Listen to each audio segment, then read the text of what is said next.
Now, Roma Wines, R-O-M-A, made in California for enjoyment throughout the world. Roma Wines present Suspense. Tonight, Roma Wines bring you Mr. Joseph Cotton as star of The Pasteboard Box, a suspense play produced, edited, and directed for Roma Wines by William Spear.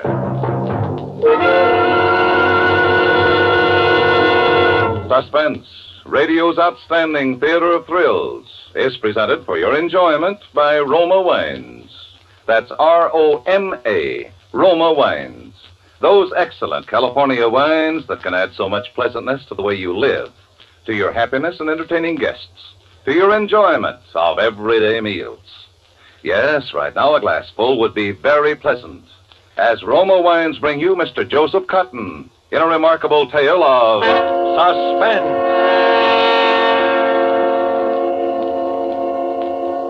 Save it, Walter. Taking all of that I can. I'm through, you understand? Through. Oh, I'm sorry, sir. I couldn't help but overhear you. What's the difference now? I hope you haven't quarreled seriously with your brother. Quarreled? What else have I ever done with him but quarreled? Oh, I realize he's a bit difficult at times, sir, but I'm sure he has your best interest at heart. Yeah, well, from now on, he can stop worrying about my best interests because I'm getting out of his life tonight for good.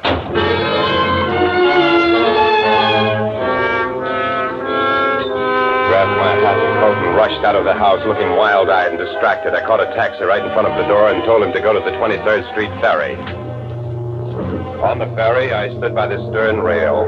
I walked up and down puffing hard on a cigarette, looking out into the fog and acting nervous and jumpy. I leaned against the rail and bowed my head down on my arms. 2 or 3 people standing around out there began to look at me. Then, when we were about a third of the way out in the stream, I took off my coat, had my name and address written with indelible ink on the label, and my hat that had my initials stamped in gold on the sweatband, and laid them down on the deck, climbed up on the rail, and jumped.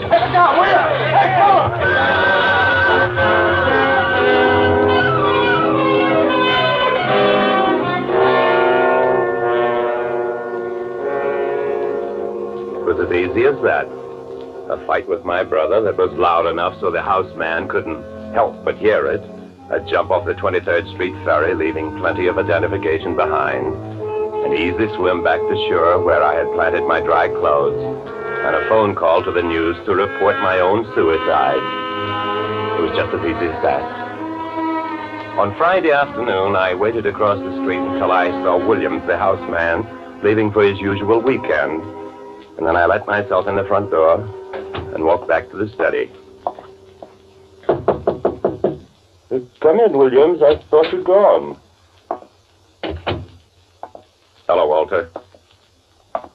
Jack. What's the matter, Walter? You look as though you'd seen a ghost. Jack, well, haven't you seen the papers? I thought you were dead. Yeah, I changed my mind. Jack, how could you? How could you have done such a thing? I didn't. I just went swimming, that's all. Don't tell anyone I'm here. Yes? This is Mr. Parcell. Yes, I told you once it was broken. Well, I'm sure I don't know. I know certainly I didn't break it. Yes, it's still in the box. Well, I'll send you to pieces if you like. Well, that's a little late, I'm afraid. Oh, well, it doesn't matter anyway. It's the principle of the thing. Besides, I'm going out of town. Yes. Yes, I suppose there'll be someone here to receive it. All right. Silly. Goldfish bowl. What? Oh, you know, I ordered a larger one, and it arrived this morning, all smashed up, and they were arguing about sending me a new one. There it is in that big square box. You can see for yourself it's smashed. That's certainly like you, Walter. At the last minute, you worrying about a $2 goldfish bowl. What do you mean, the last minute? Well, you just said over the phone you were going out of town. Yes? What's the idea?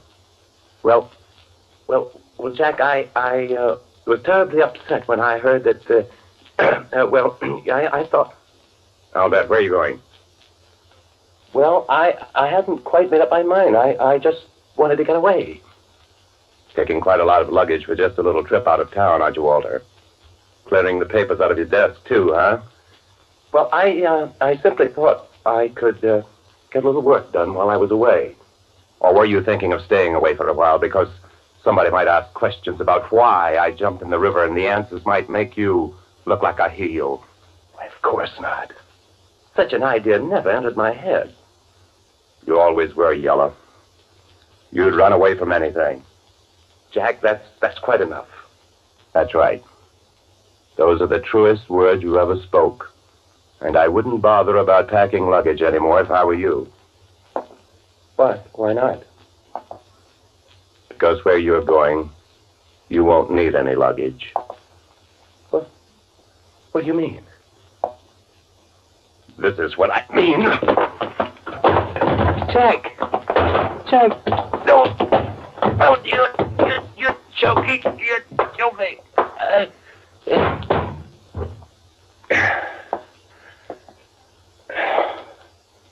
You won't need any luggage anymore, brother.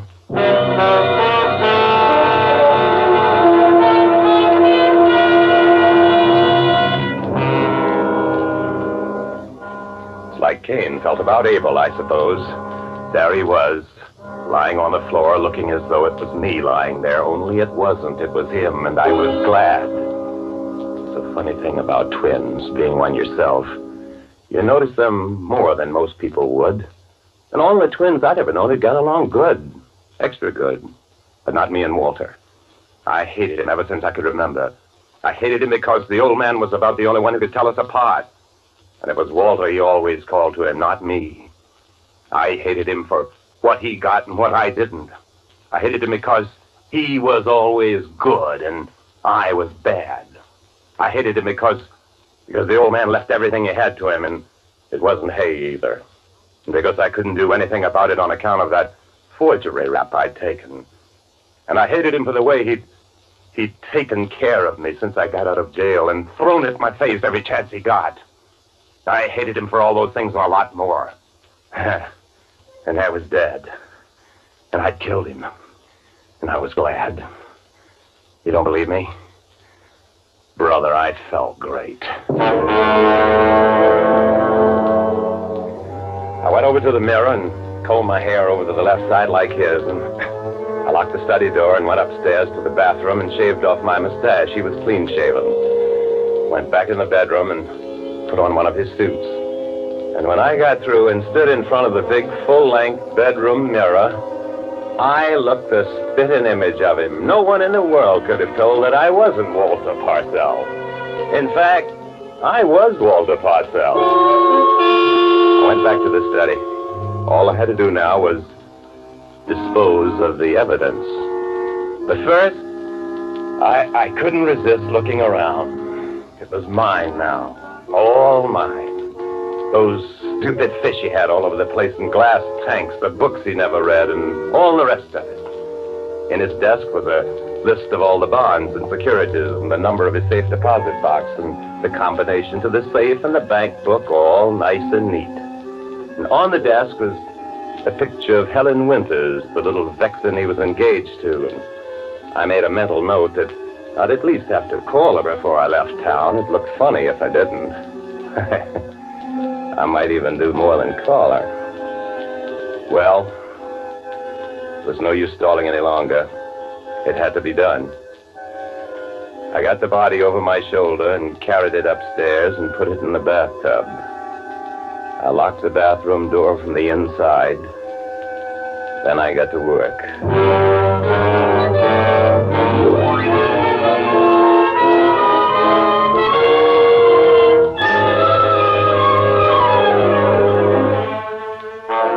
For Suspense, Roma Wines are bringing you as star Joseph Cotton in the Pasteboard Box by Joe Grenzebach. Roma Wines' presentation tonight in radio's outstanding theater of thrills, Suspense.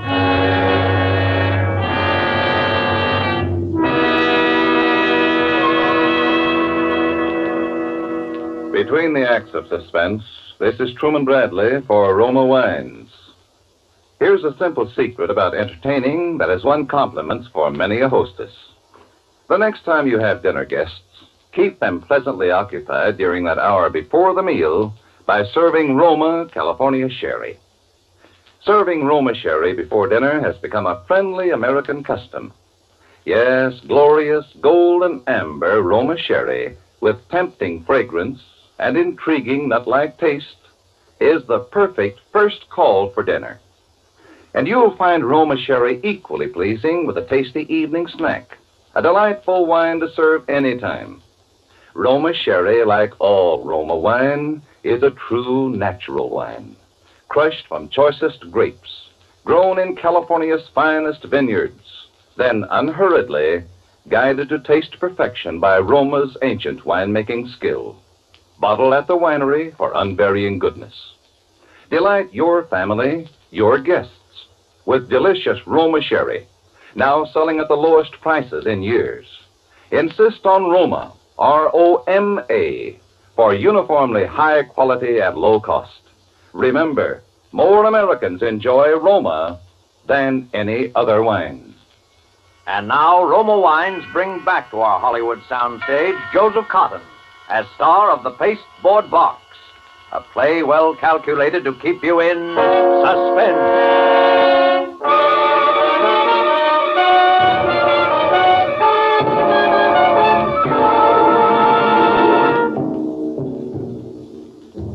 It was early morning before I was able to leave the house. I walked to the nearest subway with a suitcase, a heavy suitcase, because it was also weighted down inside with old furnace grates and sash weights. I got off the subway at Dyckman Street and took the Dyckman Street ferry to Jersey. About halfway across, the suitcase that I had on the rail, as though it was something to lean on, just sort of slipped out of my hands into the river. I looked mad and then foolish, and the people that saw it snickered behind their hands. Well, that was that. About an hour later, the same thing happened on a 42nd Street ferry, and the mortal remains of Walter Parcell were gone. All but his head. At first, I hadn't known what to do with that head. It wouldn't fit into either of the suitcases, no matter what I did. And then I thought of that box. That big pasteboard box that the goldfish bowl had come in. It was still sitting there in the corner of the desk. I weighted it and wrapped up the outside in the paper it had come in and started out again. The 14th Street ferry this time. I had it balanced up there on the rail just like I'd had the others, and then... Hey, look out! Hey, it's all right, mister. I got it. I let go. Oh, I've got it. What? What's the matter? I thought you dropped it. Oh, no, here it is. Hey, that was close, all right. Another second and it would have been gone for good. Yeah, they've been gone for good, all right. Walking across 14th Street on the way back from the ferry, people were pushing behind me, and the next thing I knew, I was in a department store. I was walking down one of the aisles just to keep moving and not to attract attention when it hit me right between the eyes. There was another box. A box just like mine. It was sitting up there on one of the counters, and next to it was an old guy looking at some bow ties. I walked over and put my box on the counter next to his, and I pretended I was waiting for a clerk. Then, after a couple of minutes, I pretended to change my mind. I picked up the box, his box, of course, and started for the door. Hey, I say there.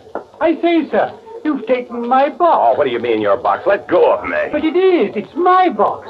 You left yours there on the counter. Oh, you crazy. Let go, I tell you. What's the trouble here? Why, this man's got my package and won't give it back. Oh, shoplifter, eh? No, it's not that. He left a package of his own there, but he insists that mine is his. What's in it? A parchment lampshade. I bought it in your furniture department just now. The girl would confirm I that. see. All right, what's in yours? Mine? Yes, what's in your box? Why, Well, we'll open it up and see. No, you The can't. only way to tell, open them both up. If you think this is your package... No, wait, I made a mistake. It isn't, Here, now give me mine. Now, just a minute. Give it to me. Just a minute. Give it to me. Oh, give it to him. It's his. I saw him put it there. Very well, Thank you. Why, he acted like a madman. At idea I did act like a madman. I guess I did because I was pretty close to panic when I got out of that store. I started walking. I just walked. I don't know how or for how long or what, but all I could think of was, what'll I do now? What'll I do with it? What'll I do with it? I didn't snap out of it until I found myself a half block from home, and not knowing how I got there. All I knew was I still had that box and I had to get rid of it. Then I saw the sewer. A corner sewer with a big wide opening. I crossed over to it as though I were going to step on the curve. Stumbled. I gave it a good kick. It slid in and I heard it fall. Oh. I got home. A half hour later, I was just beginning to relax. And the doorbell rang. I went out in the hall, switched on the vestibule lights, and opened the door. There stood a couple of kids. Yes, this is yours, ain't it, mister? What? We were standing across the street when you dropped it. Then we saw you come into this house. That's how we know. We got some string on a fish hook and pulled it out. It is yours, ain't it? No. You mean it ain't yours? No, I never saw it before in my life. Now beat it. Oh, then we can open it, huh, Johnny? Oh, wait, no. I don't know. Maybe we ought to take it to the cops. Here, you give that to me. Give it to me. But you said... I made a mistake. I didn't recognize it. Now give it to me. Beat it. Well, aren't you glad to get it back? Huh? Oh, sure. Here. Thanks. Gee, $5. There must be diamonds in that box.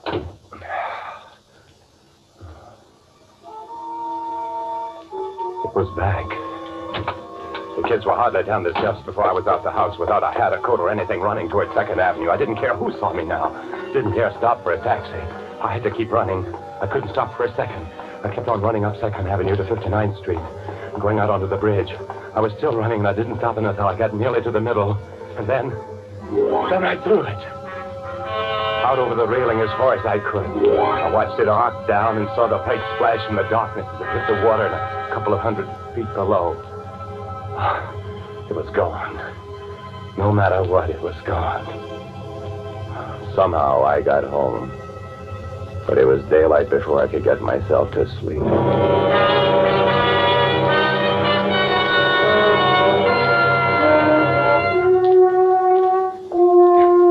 Monday morning, I felt better. Got up fairly early and went down to study and make my plans. Seeing the picture of Helen Winters on the desk reminded me I ought to call her. If Walter left town without even calling the girl he was supposed to marry, it wouldn't look so good.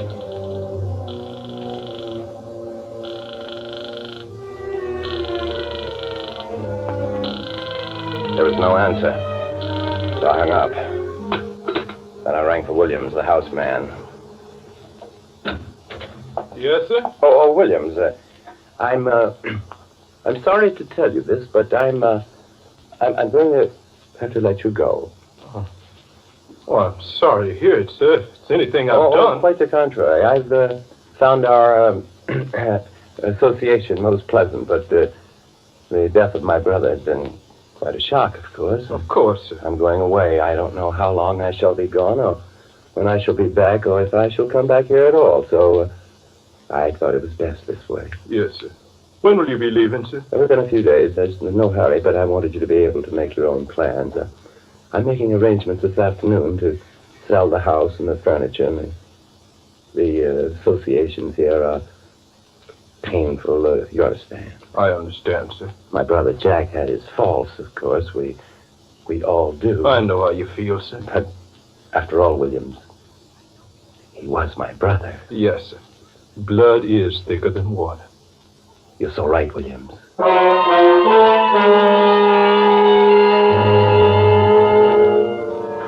That first performance left me feeling pretty satisfied. The next one wasn't so easy. But for things to look right, it had to be done. So after breakfast, I went down to police headquarters. Well, what can we do for you, Mr. Parcell? Why, I'm going away for a while, and I wondered if you had recovered my poor brother's... His body? Yes. No, I'm sorry. We haven't, Mr. Parcell. Oh, I see. Now, while you're here, though, there is something you might look at for us. Very well. This way, please.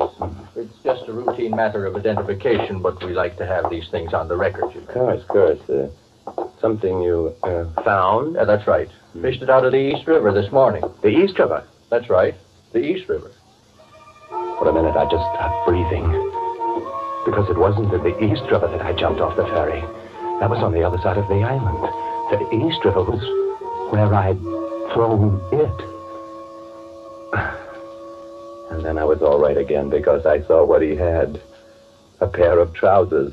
Mine. You recognize these, Mr. Parcell? Oh, yes. Those are the trousers my brother wore the night he died. Uh-huh. Probably kicked him off and tried to swim to shore. Yeah, well, thanks, Mr. Parcell. That's all we need. Very well, but you said the East River, and it was the North River where poor Jack... Oh, carried down by the current and around by the tide. Hmm. Caught in the propeller of a ship, maybe. Funny things happen in the waters around this island, Mr. Parcell. Yes. Yes, I imagine they do.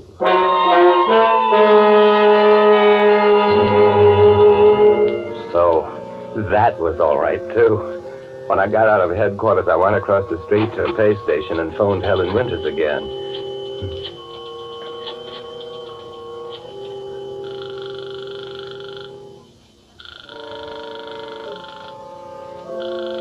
There was no answer. I hung up.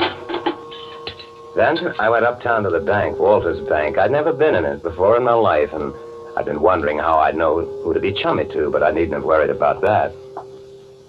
Well, good morning, Mr. Parcell. Good morning. We were all terribly sorry to hear of your bereavement, Mr. Yes, Parcell. yes, thank you. As a matter of fact, that's what brings me here. I see. Something about the estate? Oh, no, but I shall want to get into my safe deposit box. Why, certainly, Mr. Parcell. Thank you. By the way, do you happen to know what my cash balance is? Just roughly. Roughly between 32 and 33,000. I'll want 5,000 in cash. I'll make out a counter check. You can forward the rest when I've made banking connections in Mexico. Oh, Mexico? What, do you expect to be in Mexico for any length of time? Oh, yes, for quite a length of time. Oh. Shall we go down to the vault, sir? Oh, yes, by all means.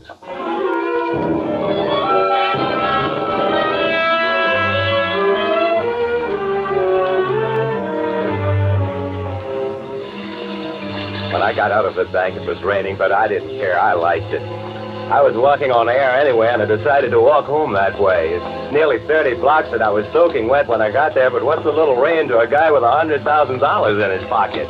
The front door wasn't locked, and in I went, and I hung up my hat and coat in the hall and was wondering whether to have a nice hot bath before calling Helen Winters.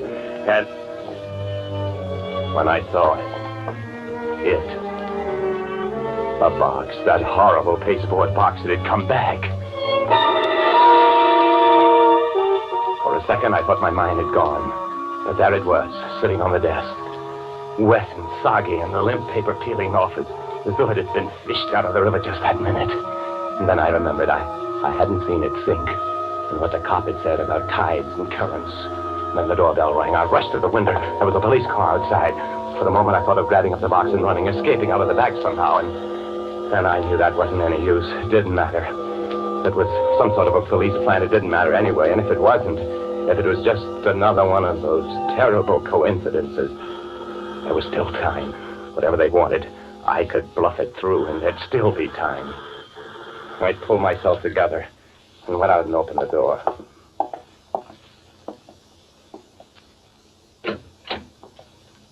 Yes? We're from headquarters. Yes. You're Walter Parcell? Walter Parcell. They thought I was Walter Parcell. They didn't even know he was dead. That was all right. There was still time. I said, are you Walter Parcell?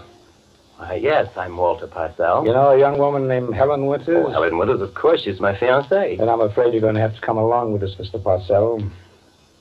With you, why? Helen Winters has been murdered. And I might as well tell you now that anything you say will be used against you. The evidence is pretty conclusive. That you murdered her.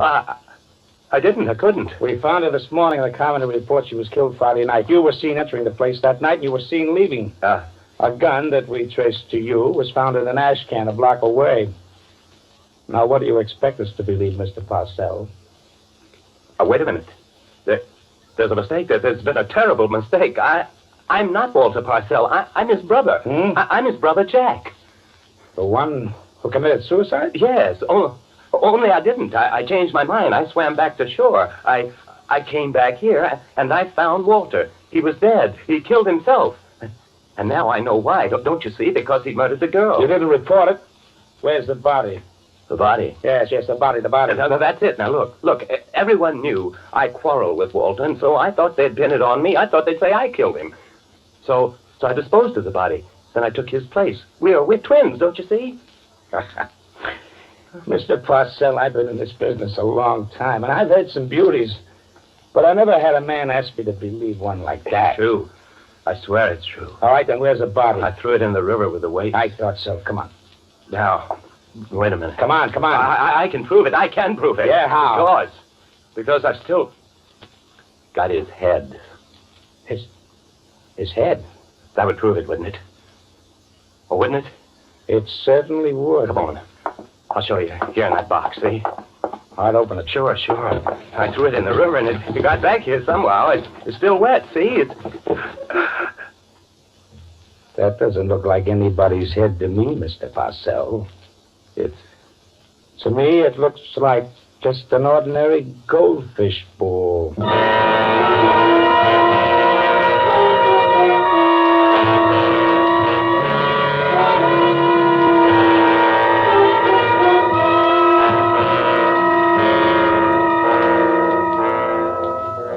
That was it, of course. The goldfish bowl he'd been arguing about on the telephone when I came back and found him packing up, running away, because he'd murdered his girlfriend. So, I don't know where Walter is now in those swirling tides and currents, but I know one thing. Wherever he is, he must be laughing his head off.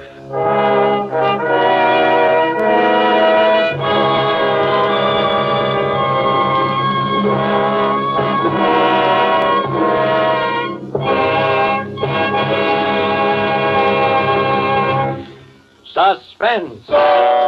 Presented by Roma Wines. R-O-M-A.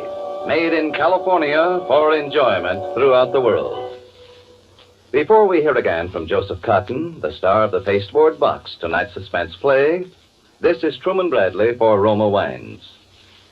Each day, more Americans are switching to Roma and discovering what a wonderful help Roma wine is in making simple home entertainment successful. The reason? Taste. Superb taste for only pennies a glass. And, says famous hostess Elsa Maxwell, there's a Roma California wine to delight everyone. Rich, ruby red Roma port, mellow, nut-like Roma sherry, smooth, golden Roma muscatel, and flame-bright Roma Tokay. I give my guests their choice and share with them Roma's goodness. Each of these fine Roma wines may be served with cake, fruit, nuts, or other tasty snacks when guests drop in. Many prefer these wines with dessert. You'll find them delightful anytime. Get Roma wine tomorrow. You'll be amazed how little such taste luxury costs. For Roma wine, famed for uniformly fine quality, is now selling at the lowest prices in years. Insist on Roma, R-O-M-A, Roma wine, made in California for enjoyment throughout the world. This is Joseph Cotton. I've enjoyed my appearance on Suspense as I always do. Next Thursday, a unique actress whom all of us here in Hollywood love and admire, as you do, will be the leading lady on Suspense, Dame May Whitty. Miss Whitty will appear as a kindly lady whose advertisement requesting genteel part-time employment involves her in a predicament which threatens first her freedom and then her very life. I'm sure we'll all want to make it a point to listen. And by the way, if you feel that the character I played tonight was a little, what shall we say, extreme, please forgive me. I've never played twins before, and I guess I just lost my head. Joseph Cotton appeared through the courtesy of David O. Selznick, in whose production Duel in the Sun he will soon be seen. Next Thursday, same time, Roma Wines will bring you Dame May Whitty as star of Suspense, radio's outstanding theater of thrills. Produced by William Spear for the Roma Wine Company of Fresno, California.